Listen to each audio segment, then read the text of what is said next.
espaço para refletir e conversar sobre literatura.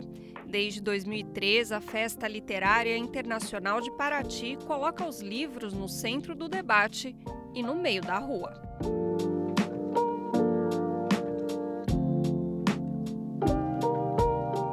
A edição de 2025 tem como autor homenageado Paulo Leminski, um artista ao mesmo tempo pop e erudito, que navegou por poesia, prosa e canção popular.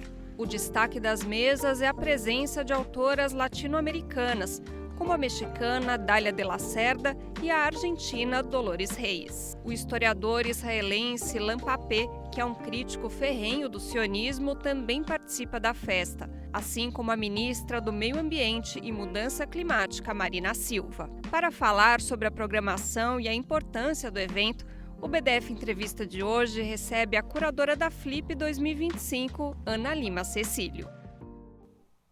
Olá, eu sou Raquel Setz, esse é o BDF Entrevista e hoje a gente vai falar sobre a Flip, a Festa Literária Internacional de Paraty, que já começa amanhã, quarta-feira, dia 30 de julho, e segue até domingo, dia 3 de agosto. E para conversar sobre a programação, sobre tudo que vai acontecer por lá, a gente recebe a curadora do evento, Ana Lima Cecílio.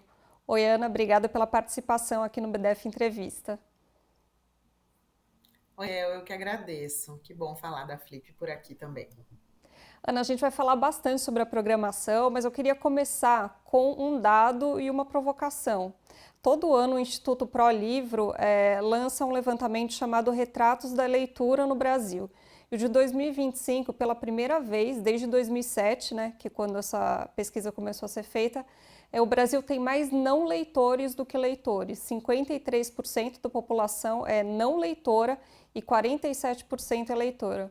Ao mesmo tempo, a gente vê eventos literários tendo muito sucesso, como as bienais lotadas, a Feira do Livro de São Paulo, a própria Flip.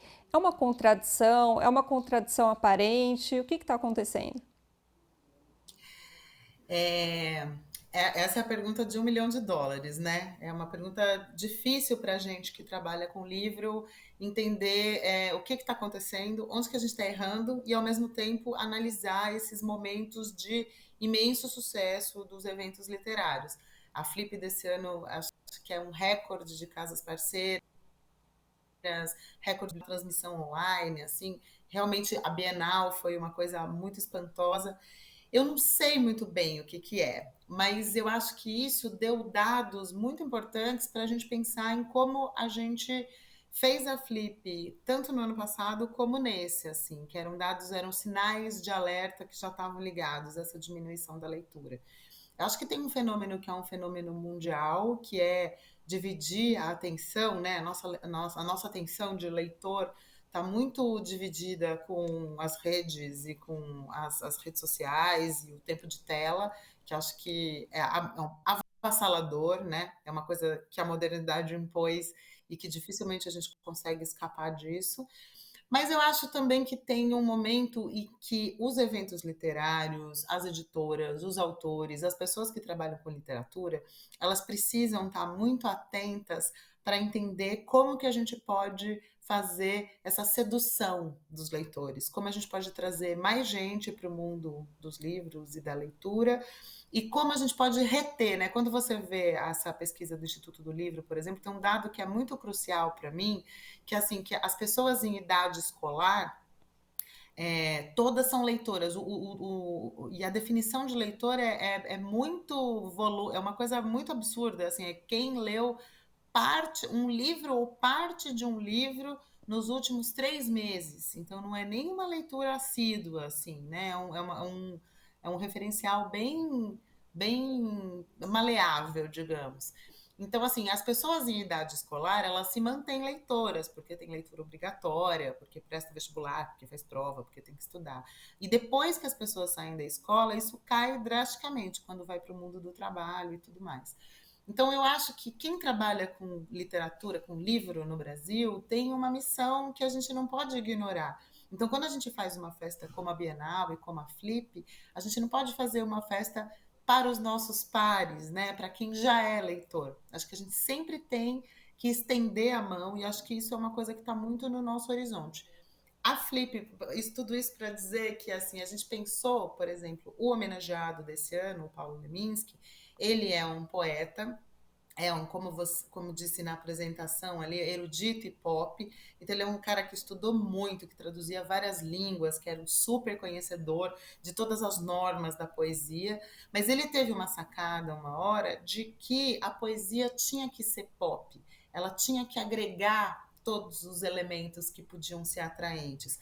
Então ele busca no judô, que ele era judoca, ele busca nos elementos do haikai japonês, na música pop, no rock and roll, na propaganda, na poesia visual, vários elementos para fazer essa poesia dele, que é uma poesia pop exuberante, que junta vários desses aspectos para atrair o leitor. Né? O Leminski ele tinha uma postura de achar que a poesia não é uma coisa que tem que ser decifrada por eruditos e por quem estudou muito.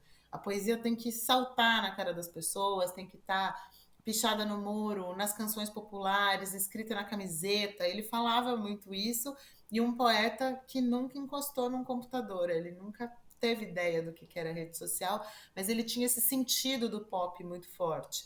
E eu acho que isso faz da poesia dele uma poesia viva, fácil, convidativa para o leitor e que faz, por exemplo, ele ser um dos poetas mais lidos, é o maior best-seller, o livro dele, toda a poesia, vendeu quase 200 mil exemplares, isso é uma Nossa. raridade no meio da poesia. Mas eu acho que ele tem esse apelo mesmo de falar com o público. Então, assim, respondendo a sua pergunta, eu não sei qual é essa contradição da gente ter cada vez menos leitores, mas os eventos continuarem sendo muito procurados e muito cheios, como a Bienal, como a Flip, mas eu acho que isso principalmente é uma postura da gente de fazer festas literárias que sejam generosas nesse sentido de querer abarcar cada vez mais público. Acho que isso que é o importante, assim. Bom, já que você trouxe o Leminski, né, eu vi uma entrevista sua em que você comenta que a ideia do autor homenageado não é ele ser o tema da Flip, mas ele ser tipo um norte, né, da festa. E aí eu queria te perguntar como que o Leminski e essa ideia, né, de uma poesia que sai da biblioteca e vai para o mundo, como que isso está norteando a Flip desse ano? Ah, é exatamente isso. Ano passado, o homenageado foi o João do Rio, que era um cara do jornalismo, então a gente foi pensando muito nisso, né? Nas novas linguagens, na crônica, nesse jeito de escrever mais sobre a vida cotidiana e mais perto da gente. Esse ano com o Leminski, primeiro porque a gente sentia muita falta de poesia. E eu digo sentir a falta de poesia, não é nem pelo meu gosto pessoal, que realmente eu gosto muito, mas eu acho que é muito porque o Brasil vive um momento de efervescência poética.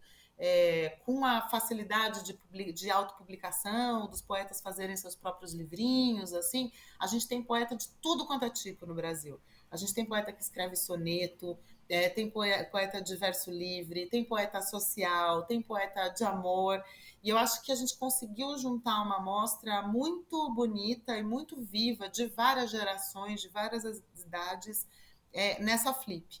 E eu acredito que a poesia pensada desse jeito do Leminski, ela realmente é uma porta de entrada para a literatura. Né? Porque a poesia é mais leve, a poesia pode ter um humor, pode ter uma coisa que te toca muito no imediato, né? Ela conta com o leitor participando para dar sentido para aqueles versos. Então eu achei que o Leminski ele abria esse tanto de porta. Para além disso, o Leminski ele é um cara que entendia que a canção popular também é um lugar da poesia, e aí a gente tem uma figura maravilhosa que é o Ney Lopes, por exemplo, que além de um grande sambista, é um dos maiores intelectuais do país, que um especialista na diáspora africana e na herança que isso deixa para a nossa cultura, mas a gente também tem gente que transita entre a poesia e outros gêneros literários, como é a Lilian Sais e o Fabrício Corsaletti. A gente tem a prosa experimental de uma autora do Suriname. Então, tudo isso é um pouco do Leminski e é um pouco desdobramento do que ele fazia e que aparece em cada uma das mesas com alguma das suas características, né? Então, acho que literariamente a gente foi levando muito por esse caminho de seguir os passos do Leminski. Legal. E a mesa de abertura vai ser com o Arnaldo Antunes, né? Eles tinham uma proximidade, também tem essa ligação, né, da poesia com a música pop. É, o Leminski, ele era muito fascinado pela música popular brasileira, né? Pelo Caetano Veloso, o Gilberto Gil e o Chico, e ele falava que a gente no Brasil, né, apesar de maltratar a poesia, sobretudo na época do Leminski, que a poesia ainda era uma coisa muito apartada do público, ele falava: a gente fala que a gente não gosta de poesia, mas nós somos um dos países mais musicais do mundo. A canção popular é uma coisa que faz parte da nossa vida, seja no cordel, no samba, em todas as suas, na música sertaneja, em todas as suas manifestações. A gente é um país muito da poesia musicada, né? Que são as canções. Então isso era uma coisa que estava muito no horizonte dele. E aí ele ficou muito próximo dos poetas concretos, do Haroldo de Campos, Augusto de Campos, e estudava essa coisa da poesia visual, também pelo caráter pop que ela tem, e se encantou com os Titãs. Quando o Titãs começou a surgir, assim, ele ficou muito impressionado com as letras do Arnaldo, em como colocar ritmo na poesia, em como fazer uma música absolutamente moderna, mas carregada de poesia. E ele tem o último livro dele, ele dedica ao Arnaldo Titã Antunes, assim. Então eles foram amigos, se conheceram, acho que a poesia deles conversa muito. O Arnaldo canta uma música do Leminski que é linda, uma música que chama Luzes, e que o último verso é Essa Noite Vai Ter Sol, que é o nome da conferência de abertura que o Arnaldo vai fazer pra gente, abrindo essa festa, assim. Então acho que vai ser um momento bem bonito. E os autores que são homenageados na Flip, geralmente eles passam por um processo de redescoberta, né? Não só dos leitores, mas também das editoras, né? Livros são relançados. E o Leminski, apesar dele ser muito conhecido pela sua produção poética, ele também tem um romance, ele teve traduções. Existe uma expectativa, ou se você já sabe de algo, de uma reedição desses livros que não são tão conhecidos dele? É, a gente, porque assim, como eu disse, como você lembrou, que eu já tinha falado por aí, assim, o Leminski ele funciona muito como um norte da Flip, né, nesses desdobramentos.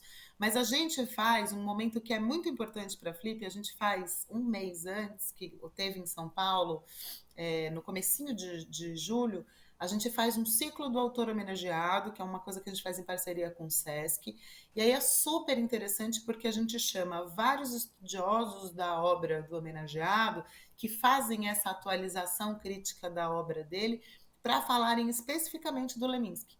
Então a gente teve uma mesa de abertura com o Zé Miguel Wisnik e a Alice Ruiz, depois a gente teve uma mesa só sobre o Catatal, que é esse romance ideia, é um romance experimental, que ao contrário da poesia, se a poesia do Leminski é tão generosa e que chega tão perto do leitor, o Catatal é um livro muito elaborado, hermético, é um jogo de linguagem muito refinado, inspirado no Finnegan's Wake, que a gente teve uma mesa só para conversar sobre ele e que foi incrível. Mas sim, aí a questão da prosa apareceu em vários outros momentos. Assim, ele tem os ensaios dele sobre vários outros autores, são ensaios que são muito esclarecedores sobre os autores de que ele gostava, mas que também falam muito sobre ele, sabe? Quando um poeta comenta a obra de outro, ele também fala sobre si mesmo. E agora eu sei, por exemplo, a Todavia está relançando o Gozo Fabuloso, que é um livro que junta crônicas e contos que ele deixou pronto, mas ele não publicou em vida. Quem fez essa edição foi a Alice Ruiz, a viúva dele. Acho que mesmo esse livro dos ensaios, que é uma edição do Unicamp, foi reeditado. E o Catatal, que é um livro publicado há muitos anos pela editora Iluminuras, que trata ele muito bem, é uma editora que tem muito carinho pelo Catatal, então o Catatal sempre está disponível. Ele saiu ano passado numa edição com um pós-fácil muito bem feito, porque ano passado seriam os 80 anos do Leminski, né? Ele nasceu em 1944, então ano passado ele completaria 80 anos, então a editora já estava com tudo arrumadinho, assim. Também fazer a homenagem foi gostoso porque a gente foi conversando com as editoras, falou assim, não, tá tudo certo, tá, os textos estão atualizados, tá tudo bem, assim, ele é um poeta muito bem tratado, o Leminski, assim, mas a gente fica, claro, esperando que apareçam novas coisas, né? Ele se correspondia muito, tem muitas cartas. Para mim, pessoalmente, que sempre fui muito fã do Leminski, sempre gostei muito dele, eu conhecia já a prosa, uma grande surpresa foi a música, porque durante algum tempo eu achei que alguns músicos musicavam os poemas dele, e aí no começo dessa pesquisa para fazer a homenagem eu descobri que não, que ele é um grande compositor. Ele fazia letra e música, gravava no violãozinho dele meio ruim as melodias assim. Então isso foi uma grande descoberta. A Estrela Leminski, filha dele, tem um disco chamado Lemins Canções, que são todas canções feitas por ele que ela canta lindamente. Tem muita gente fazendo um trabalho com isso, assim. Bacana, teremos bastante Leminski aí, então. Fechando esse bloco falando sobre o Leminski, queria trazer um outro aspecto que eu vi numa entrevista sua e que eu achei muito bonita. Você comentou que você conheceu o Leminski, acho que foi no começo da adolescência, né? Se encantou, se apaixonou e agora, para homenageá-lo na Flip, você revisitou a obra dele e se reencantou, se reapaixonou. E aí você diz que parece que o Leminski tem uma coisa inteligente para dizer para cada fase da vida. Queria que você comentasse um pouco mais isso, que eu achei super bonito. É, como ele tem essa facilidade, essa generosidade no jeito de fazer poesia, a gente lê e acha que é muito fácil. Ele faz poesia com trocadilho, com um pedaço de letra de música, né? Ele tem umas coisas assim, tudo que li me irrita quando eu ouço Rita Lee. Então, que parece uma piada, que são uns insights assim muito imediatos e que a gente se reconhece muito. Então, acho que ele foi o primeiro poeta que eu li e que eu falei: ah, então poesia é isso. Então dá para falar tudo em cima de poesia.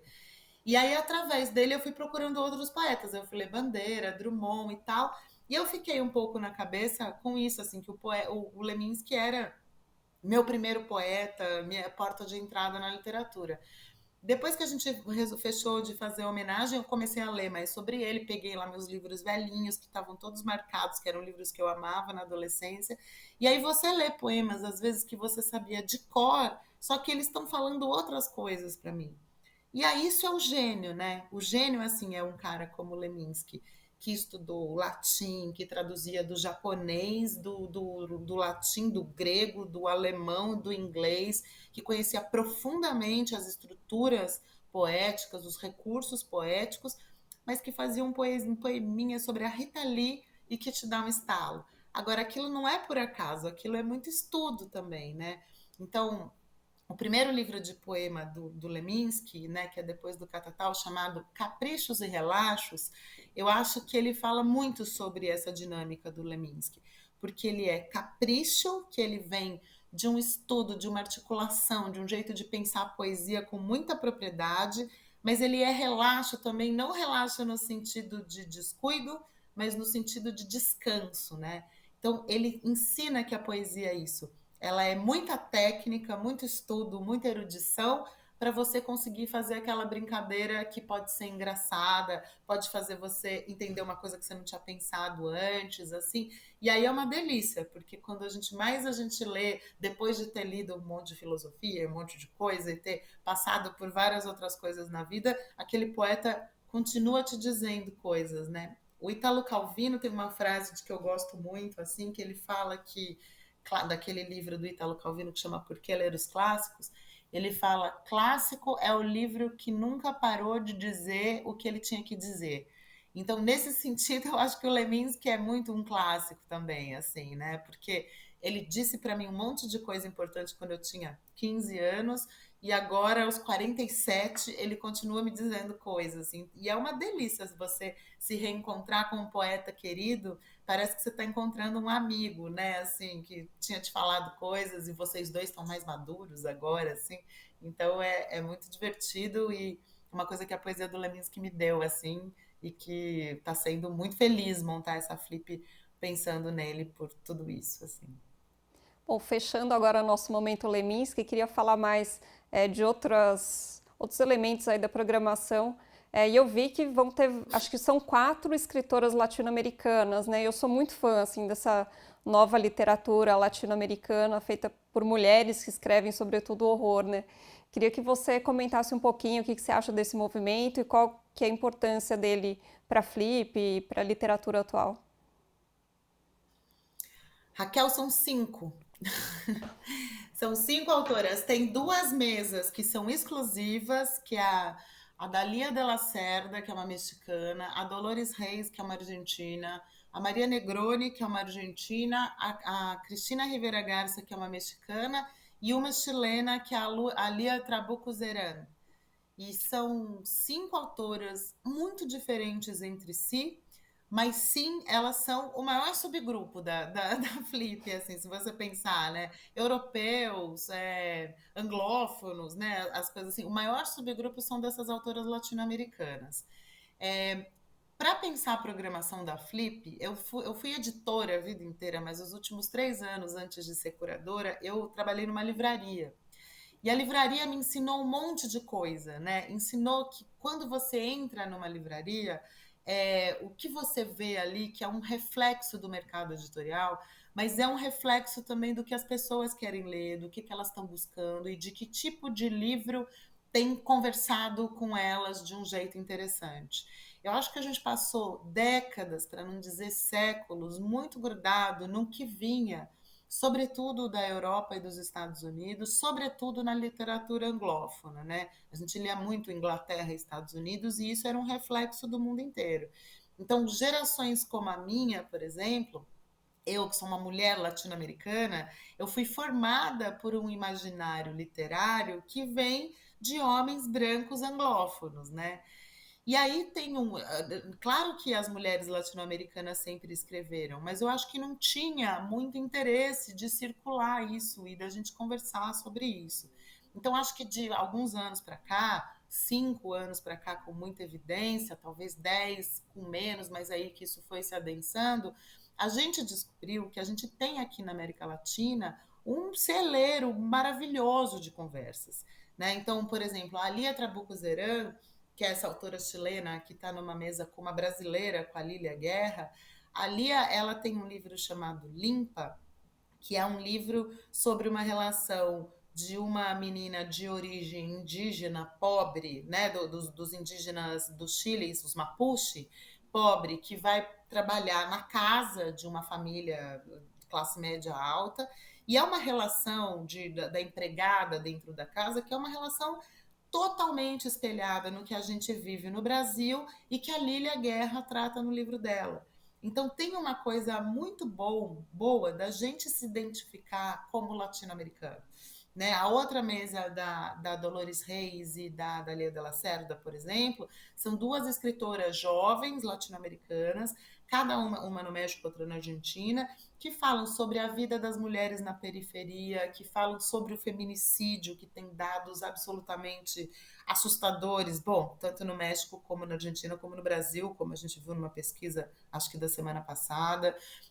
Fala sobre o direito das mulheres da autonomia sobre o próprio corpo. As 2 têm uma militância pró-aborto, que é uma coisa muito importante na Argentina, que teve aquela vitória uns anos atrás. As 2 falam sobre governos autoritários e como que é a vida das mulheres, sobretudo na periferia nisso. Então, assim, de repente a gente vê que a gente tem muito mais identificação com essas autoras, né, que usam, você falou do terror, as 2 também.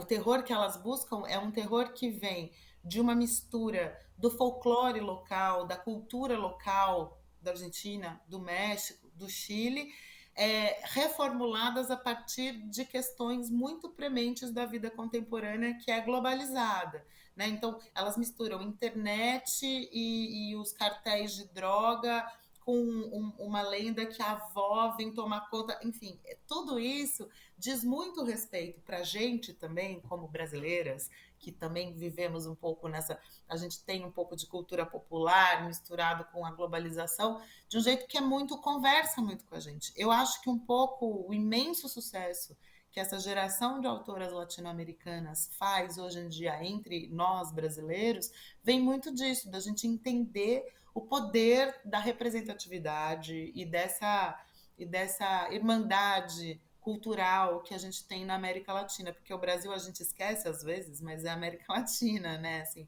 então é uma sensação um pouco de pertencimento também.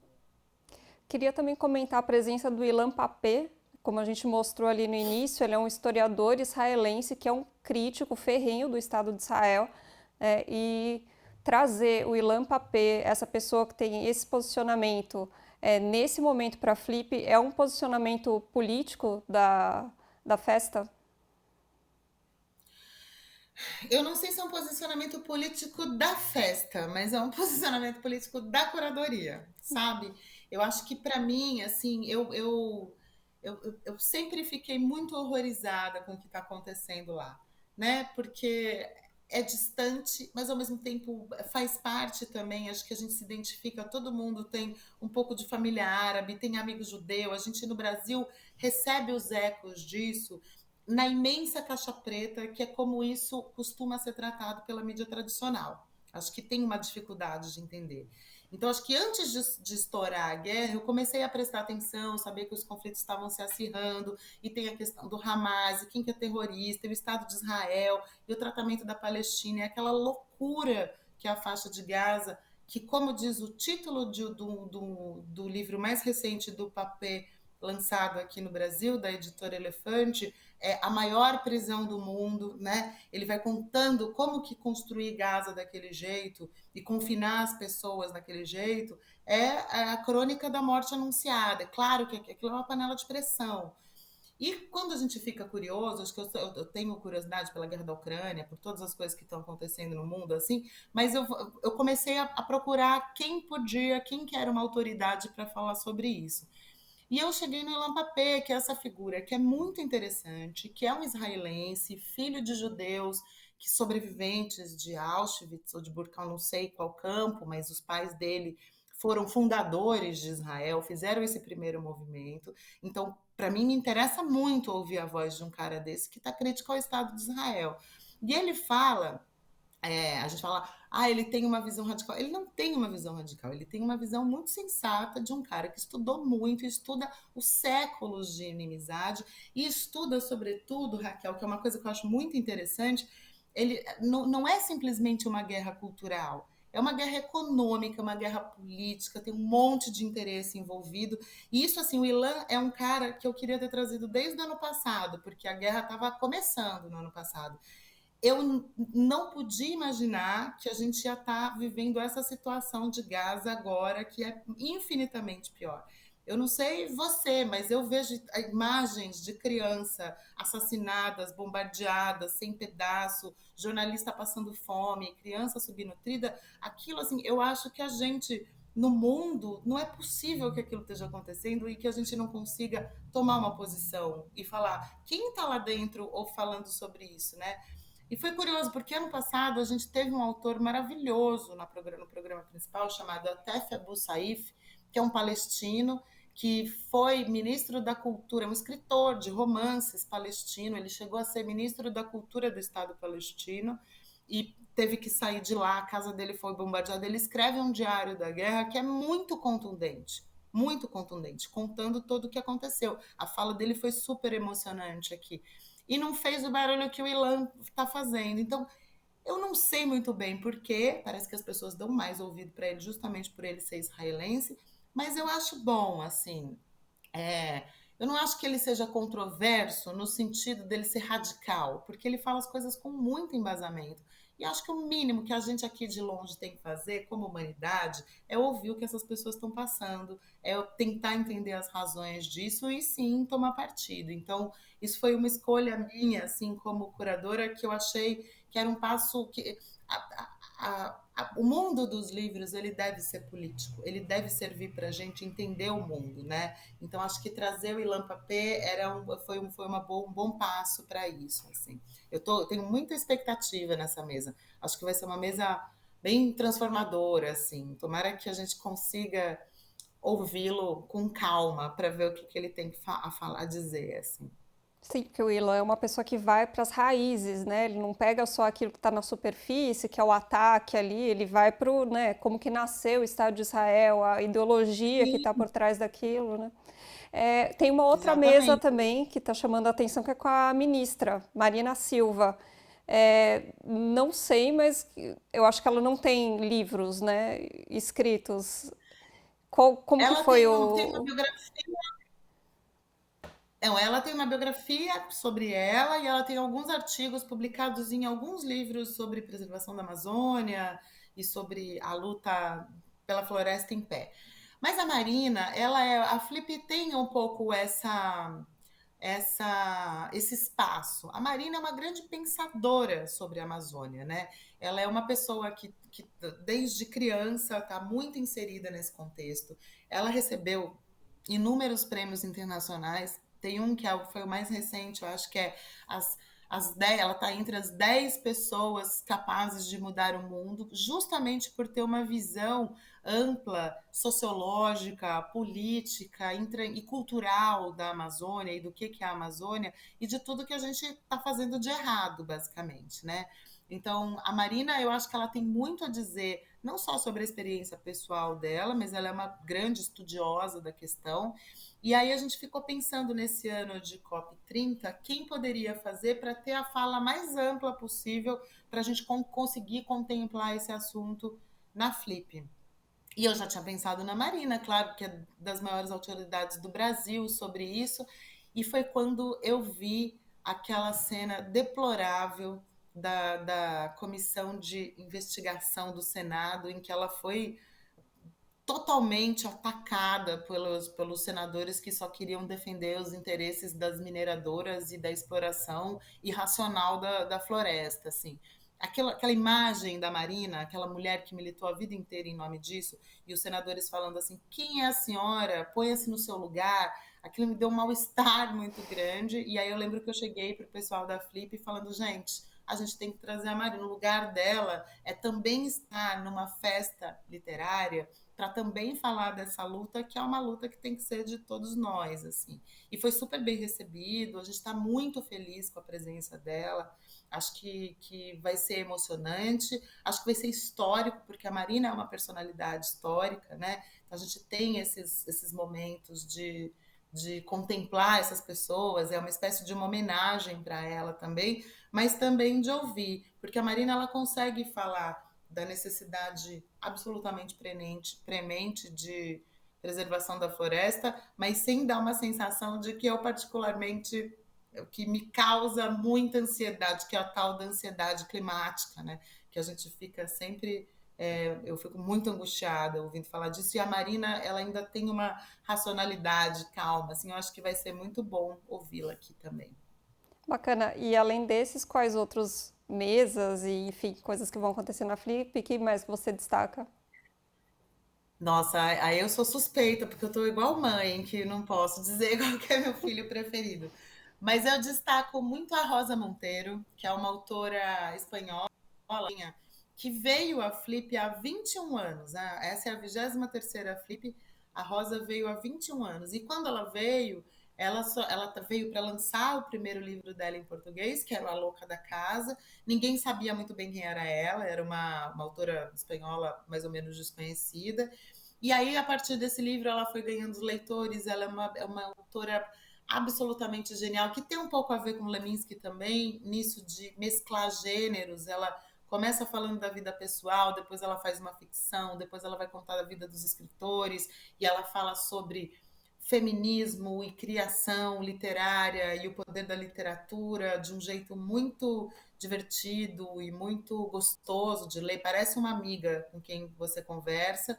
E ela foi lançando esse livro, lançou vários, hoje ela é um super best-seller, é super conhecida da maior parte do público, e o público está muito esperando vê-la. Então tem a Rosa, tem o Sandro Veronese, que é um autor italiano, autor de O Colibri, que é um livro belíssimo também, é um livro que conta a história de um cara, o nome da mesa dele é A Extraordinária Vida Comum. Então é a história de uma família que não acontece exatamente nada de grandes peripécias, mas o jeito que ele conta, como ele vai contando as transformações dentro desse personagem é de uma ternura, de uma graça, de uma humanidade muito bonita. Essa é uma outra mesa que eu estou esperando muito. É, Tem a mesa do Ney Lopes, né? O Ney Lopes, que é esse sambista maravilhoso, que a maioria das pessoas conhece ele pelo samba, mas ele é um imenso intelectual e um grande escritor de romances também. O Ney é o nosso convidado mais velho, eu acho que ele tem 83 anos. É, e eu estou muito feliz, assim, porque vai ser uma mesa só com o Ney e com o Luiz Antônio Simas. Eu acho que vai ser uma grande celebração do Ney. O Ney nunca veio a Flip, então acho que vai ser um momento muito bonito também. Enfim, tem a mesa das três poetas, que são três gerações de poetas: a Alice Ruiz, que está com 80 anos, a Cláudia Roquette Pinto com 60 e a Marília Garcia com 40, que são um pouco herdeiras desse jeito do Leminski de fazer poesia. Então, acho que tem muita coisa bonita, assim, que a gente está esperando. Ana, agora eu queria entrar num assunto um pouquinho mais espinhoso com você. A Flip com certeza é um dos eventos literários mais importantes do Brasil, mas também ela é encarada um pouco como um evento um tanto elitista, né? Paraty é uma cidade muito cara, na Flip fica mais cara ainda. Existe uma preocupação da curadoria, da organização de tirar esse viés mais elitista, deixar uma festa mais popular, mais democrática? Olha, a gente faz alguns movimentos já há alguns anos para que seja mais democrática. A Flip nasceu em Paraty, né? Então ela está muito ligada nesse território, ela só seria capaz de existir aqui do jeito que ela é. Acho que quando ela surgiu, né, por uma iniciativa do Mauro Munhoz e da Liz Calder, ela tinha isso de ser numa cidade litorânea, quase equidistante de São Paulo e do Rio, justamente por eles compreenderem que você tirar a festa literária do território de São Paulo, como é a Feira do Pacaembu, por exemplo, que é uma festa maravilhosa, mas que é no meio de São Paulo, ou a Bienal do Rio, que é outra festa em Rio, mas que ali naquele espaço dentro do Rio de Janeiro. A Flip, assim, a ideia é essa, de você pegar um território de uma cidade belíssima, colonial, com essas ruas maravilhosas de pedra, beira-mar, e botar todo mundo aqui para ficar respirando literatura todos esses dias. Então, primeiro, eu acho que a Flip é inseparável de Paraty, e aí Paraty é uma cidade turística, tem todas essas coisas. Agora, como a gente pensa a Flip acontecendo aqui, a gente tem assim, 30% dos ingressos de todas as mesas, eles são vendidos primeiro para paratienses por preços populares. 10% dos ingressos são distribuídos de graças nas redes públicas, e tem um super trabalho de mobilidade para trazer as pessoas do litoral aqui de Paraty para dentro da tenda. Além disso, desde a Flip 1, sempre teve a Flip que acontece no auditório fechado, que é onde os autores estão, mas sempre teve a transmissão no telão. O telão, hoje em dia, tem muito mais lugares do que lá dentro, é super confortável, tem cadeira para todo mundo, fone com tradução, na praça aberta, é um lugar super bonito. De uns anos para cá, acho que desde a pandemia para cá, todas as mesas são transmitidas online gratuitamente, tanto no YouTube como no Arte1. Então a gente tem uma grande vontade e realização mesmo de deixar que as pessoas conheçam a Flip, que participem do jeito que puderem, mas ela tem essa especificidade, ela acontece em Paraty, né? Então é a festa literária de Paraty.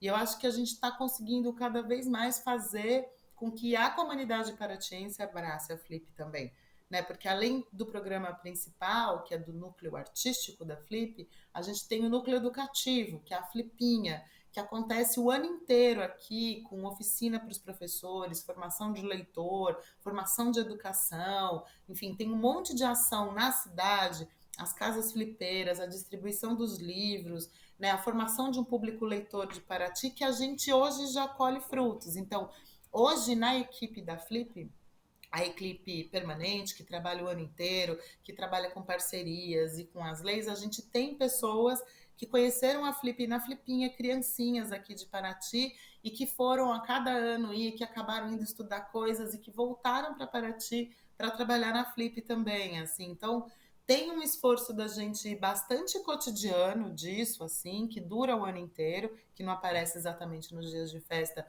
mas que é muito bem realizado pelo pessoal do programa educativo e que é fundamental para a gente também, porque é a contrapartida dos patrocínios e tudo mais.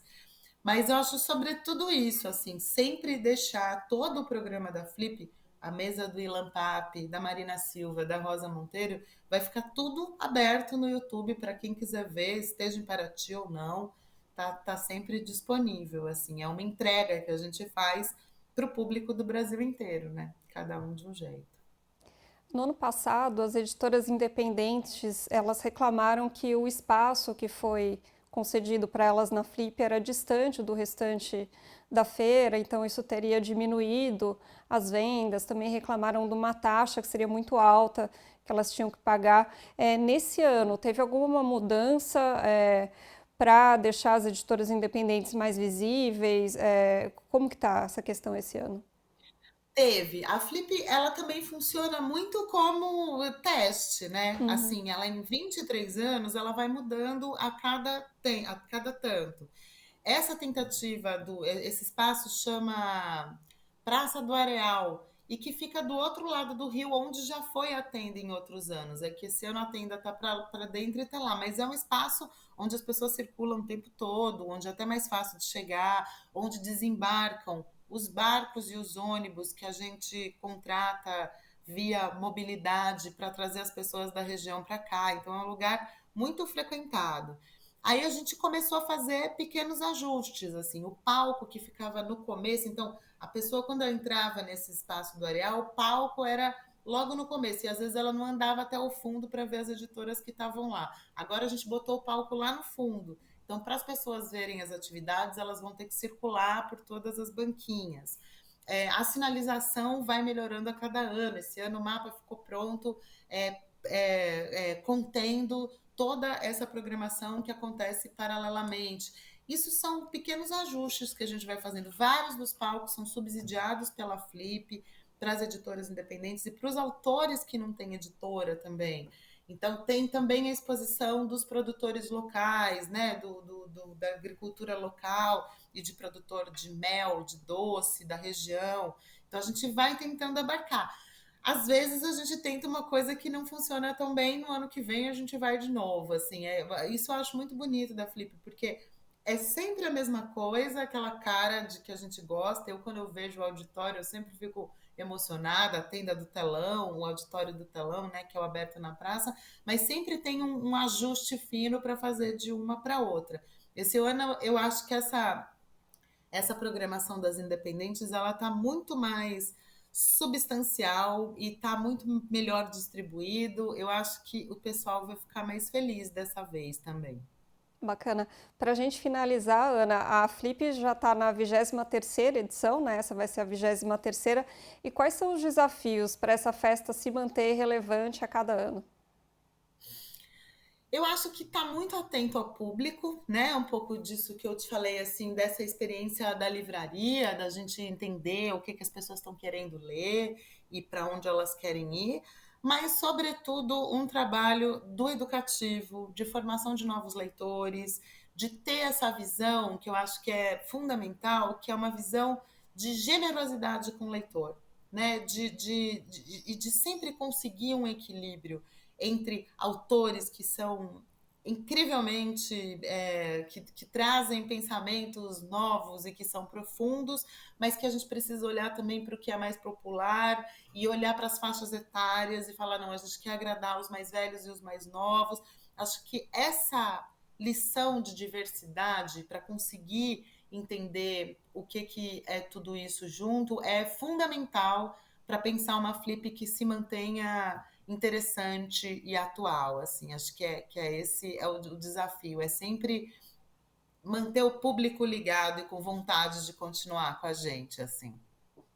Ana, muito obrigada pela entrevista e boa festa em Paraty. Muito obrigada, Raquel. Fiquem de olho, vejam online. O recado que eu dou para quem não pode estar é para assistir as mesas online. Não precisa nem ser ao vivo, pode ser ao vivo, porque tudo é transmitido. mas a programação tem programação para todos os gostos, tem para todo mundo, de todo jeito, assim. Então, escolha o seu e aproveite com a gente também. Isso aí, obrigada, Ana. Obrigada, Raquel. E esse foi o BDF Entrevista. Ele vai ao ar de segunda a sexta, sempre às 7 da noite. Dá para ver na TVT ou no YouTube do Brasil de Fato. E no nosso YouTube também você consegue assistir os programas anteriores. Até a próxima. Tchau.